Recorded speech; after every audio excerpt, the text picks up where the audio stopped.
O PT não nasceu como um partido de esquerda colonizado pela esquerda americana, como é o PSOL já, entende? Que tem pautas woke. Agora o Lula tem um tanto por conta da mulher dele, principalmente. Um dos grandes problemas da cultura woke, dessa esquerda cultural toda, é porque esse povo se acha santo. Não dá para confiar em quem se acha santo. Um ambiente que é bastante woke, que eu acabei de lembrar, apesar que eu não vejo há séculos, são as novelas da Globo, profundamente woke, né? Porque esse ambiente normalmente é dominado por pessoas que acham que com o trabalho delas de atriz ou de ator vai mudar o mundo, o que é uma grande ilusão. Só vai fazer a carreira deles. E tudo bem. Mas acham que vai mudar o mundo com um filme. Sabe essas coisas que faz filme e acham que com o filme vai mudar o mundo? Daqui a pouco esquecem do filme, da série, sei lá o que for. Então, assim, o cancelamento está dentro das práticas militantes típicas de redes sociais. E o cancelamento, o que eu acho mais importante, de certa forma, no cancelamento, é o caráter monetizável que ele tem. Eu posso fazer você perder patrocínio, como faz. Exato. Hoje, patrocinador morre de medo de colar a marca em qualquer situação, né? É uma forma de censura hoje, quase.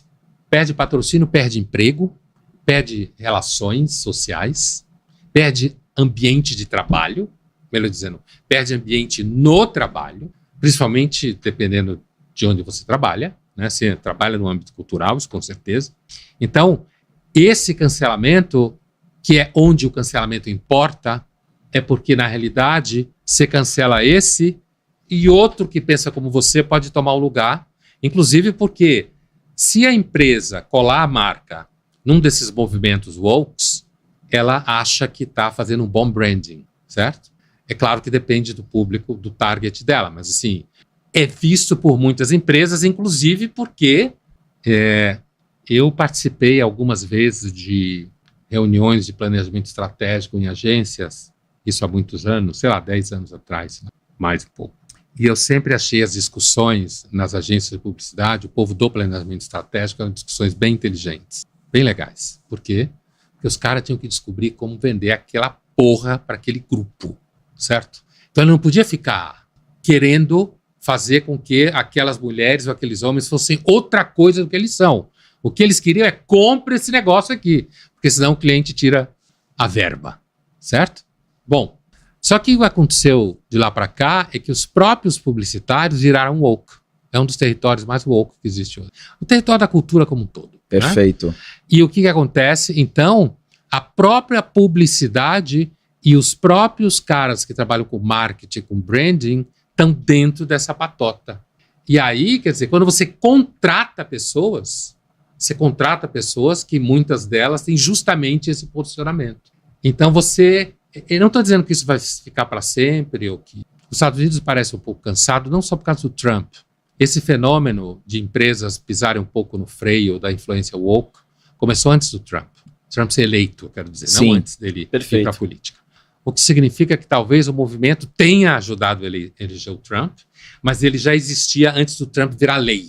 Entende o que eu quero dizer? Sim. Antes de fazer o que o Trump quer, porque ele virou presidente, já havia lá nos Estados Unidos um certo, digamos assim, uma certa relativização ou dúvidas. Inclusive por causa da dúvida de que a diversidade gera lucro. A diversidade parece que não atrapalha nem gera lucro. É só mais gente trabalhando no mesmo lugar. Entende? Só gente produzindo, trabalhando, quando é competente, né?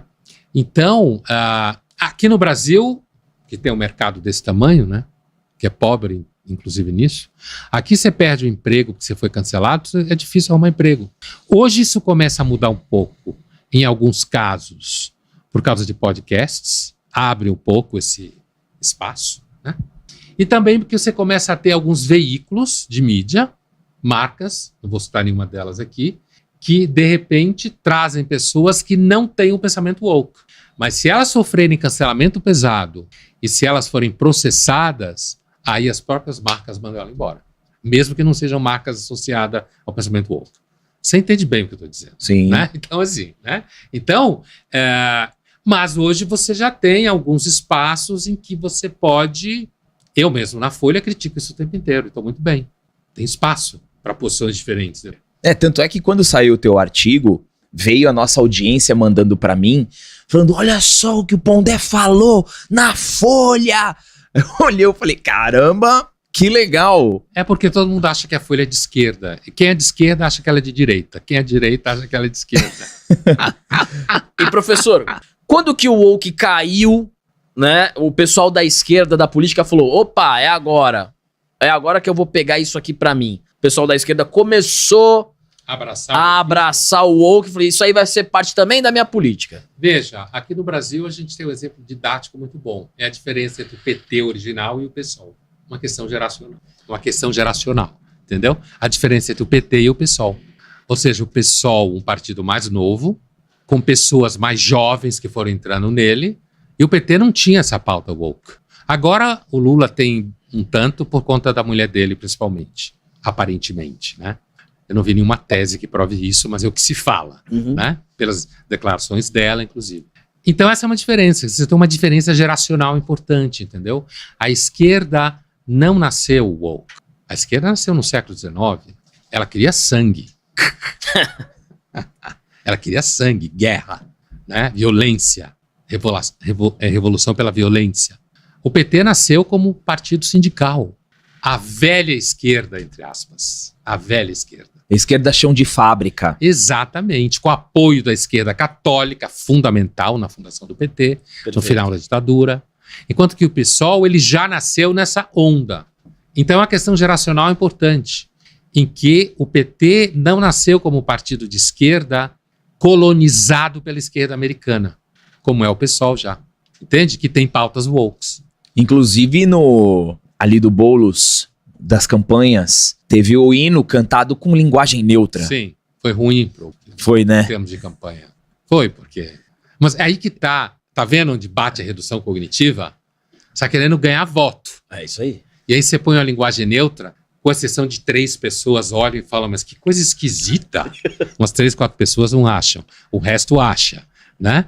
E aí você tá fazendo uma campanha e põe, tá bom, as 4 pessoas vão votar em você, e depois?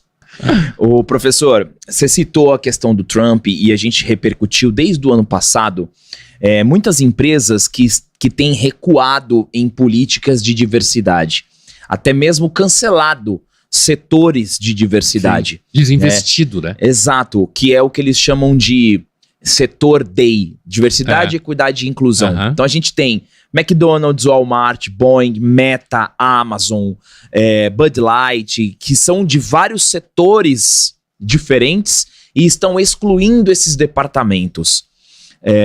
E na maioria das notas que essas empresas emitem, elas falam, não, a gente vai agora concentrar o nosso olhar mais para mérito, não vamos olhar tanto para identidade. Você identifica que por conta dessas grandes empresas que agora se posicionam oficialmente, né, contra essa agenda, a gente pode enxergar que o woke, que essa pauta, ela está enfraquecida? Olha, uma coisa é se há um cansaço de certos debates acerca de diversidade, em alguma medida nos Estados Unidos. Aqui eu não acho.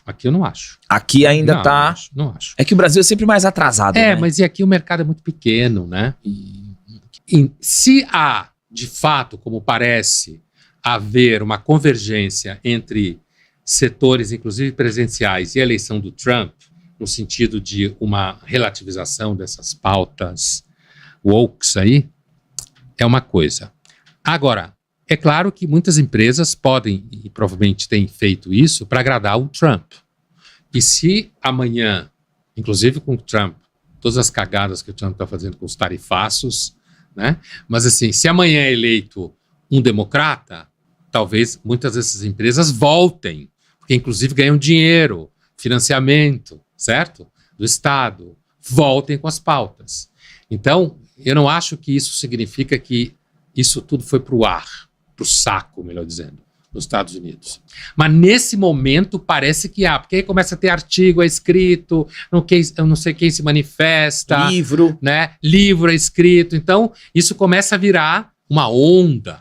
Mas como tudo na nossa época, a gente tem que tomar cuidado, porque pode ser uma onda que dure 15 minutos.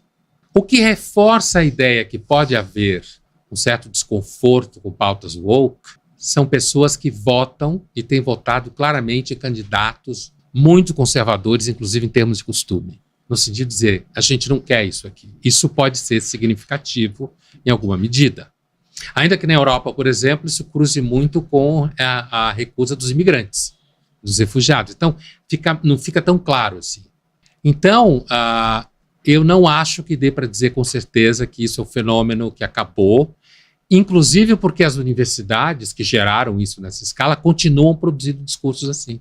Os professores, é ali que os alunos aprenderam. E depois nas bolhas de redes sociais. Mas os professores pregam, não necessariamente a pauta woke, porque a pauta woke é simplesmente a dimensão mais iluminada disso, né? Que vai para novela, para filme, para isso tudo. Mas as universidades continuam reproduzindo esse discurso. E não acho que vão parar de reproduzir tão cedo. Não vão parar.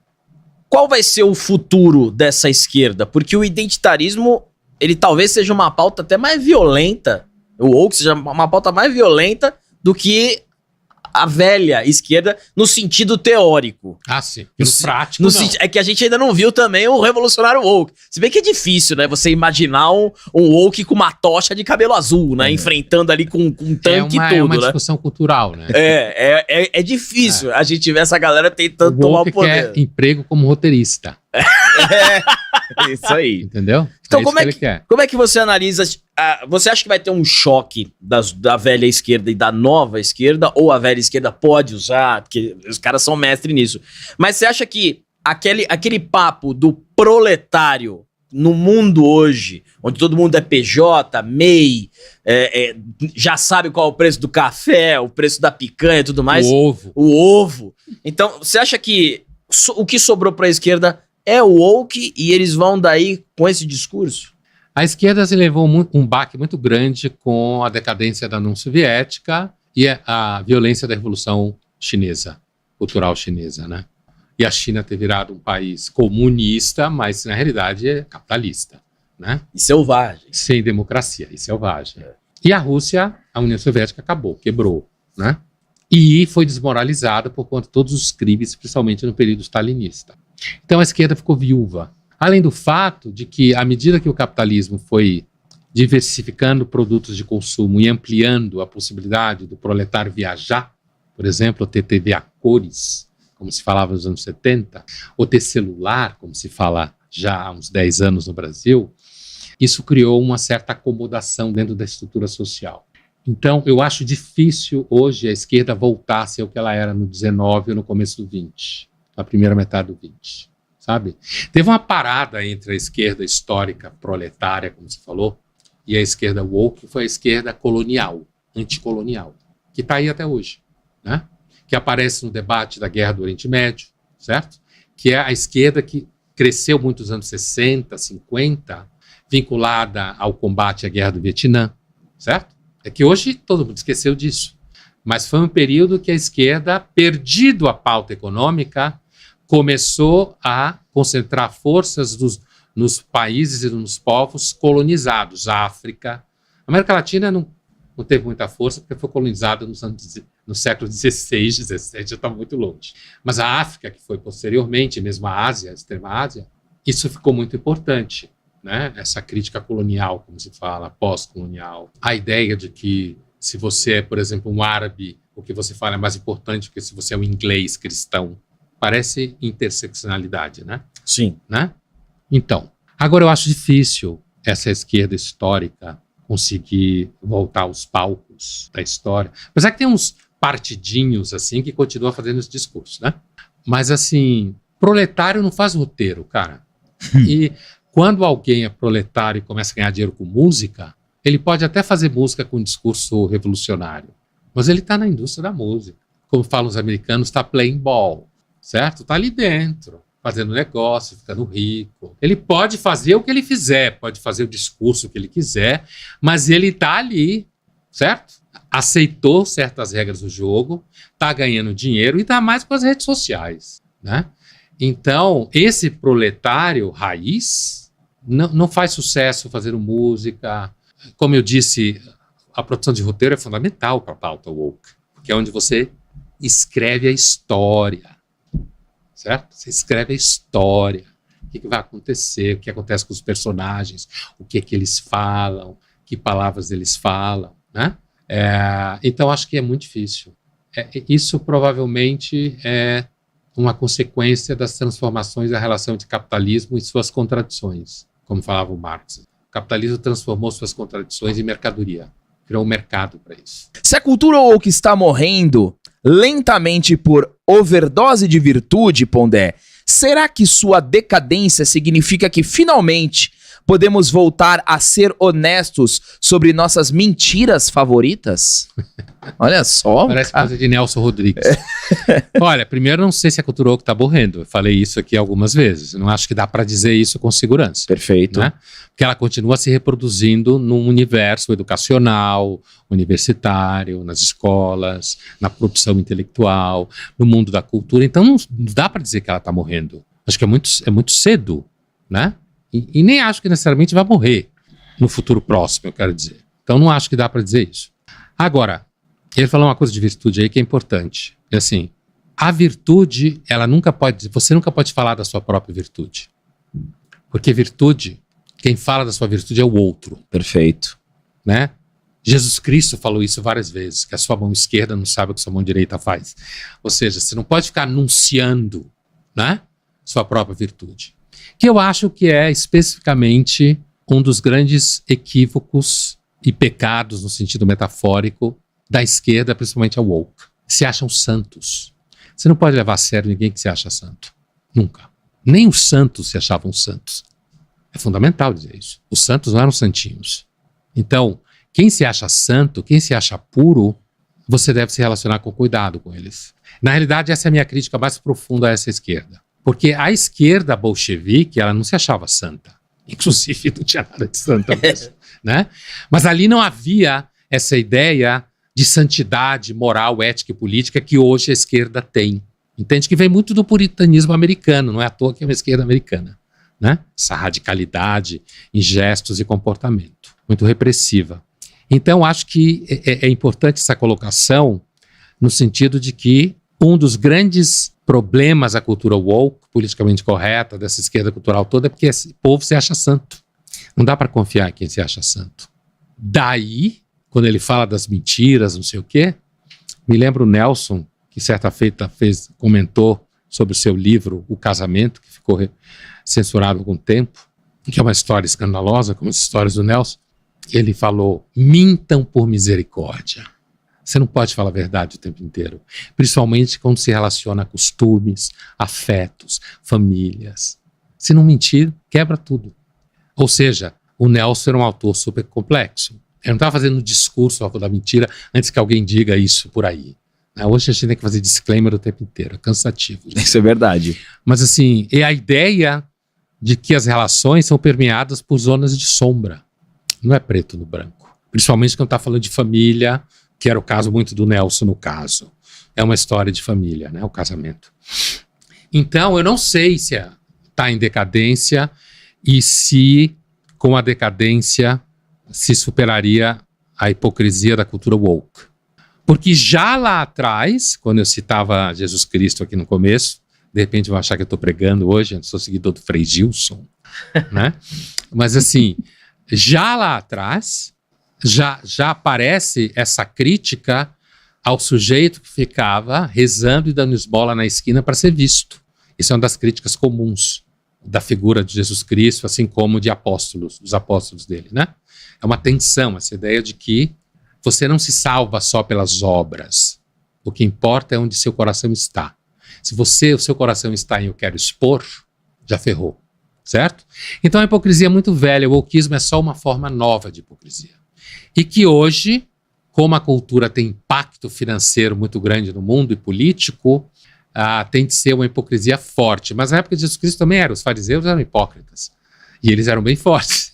A hipocrisia normalmente é mais fácil de ganhar poder, porque você tem que ser meio hipócrita para ser político. Eu diria quase um psicopata às vezes. Faz sentido.